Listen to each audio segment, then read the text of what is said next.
Here is your latest Africa News Update. Let me say how glad I am to have had this opportunity to be invited by President John Pombe Magufuli.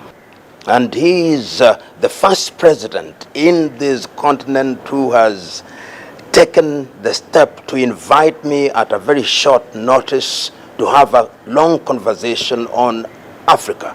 I may have met other presidents, but this is unique. Unique in the sense that I've had the opportunity to have a conversation of nearly 1 hour with President John Pombe Magufuli, and what amazes me is the president's ability to explain in detail many of the things that have happened in the last 4 years in this fifth administration of the government of the United Republic of Tanzania. We have talked about what has happened in the area of infrastructure, what has happened in the education sector, what has happened in the health sector, what has happened in terms of international relations.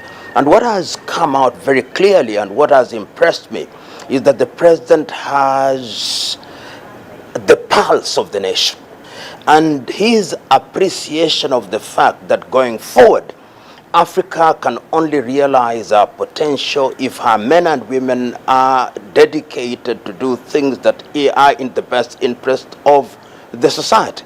And as I've said, and I'll repeat again, when one is involved in such earth-moving changes, there'll be no shortage of people who will not see the beauty and the goodness of what is being done. But history is a fair judge.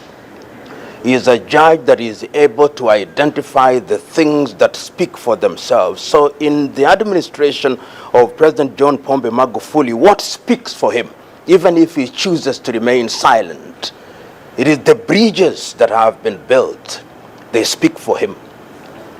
It is the health facilities that have been built that speak for him. It is the increased enrollment in primary school and in universities that speak for him.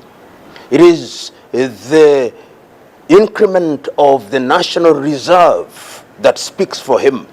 It is the efficiency with which funds are being utilized that speak for him. It is the discipline that now characterizes the conduct of the government of the United Republic of Tanzania that speak for him. It is the railways that are being built that speak for him. It is the improvement in the mining sector that speak for him. These things, when they speak more eloquently than words. And I am certain that that is the direction in which we should move. And there is something to be said about that administration. Focus, dedication, vision. And that is what Africa needs. That, to me, is the trick that will move Africa from the muck and mire of lamentation to the hard ground of implementation and the improvement of the quality of people's lives. Because after all is said and done, what is the purpose of government?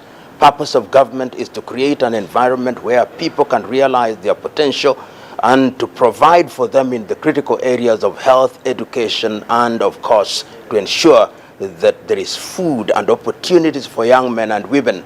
And I believe that President John Pombe Magufuli is thinking in that direction when he talks about the fourth industrial revolution, when he talks about robotics and internets and the use of technology and transfer of technology for the betterment of the people of Tanzania. I've had a beautiful conversation. I've had an enlightening conversation. What is to magulify? To magulify, which we will not find in the English dictionary, but I hope it will find a place in the next issue of the dictionary, is to create an environment where resources are used efficiently, to create an environment where leadership is disciplined, and to serve one's country with dedication and in the spirit of patriotism. When you say and do that, then you have been magulified. And please feel free to leave your suggestions, news tips, or topics about Africa you'd like us to cover.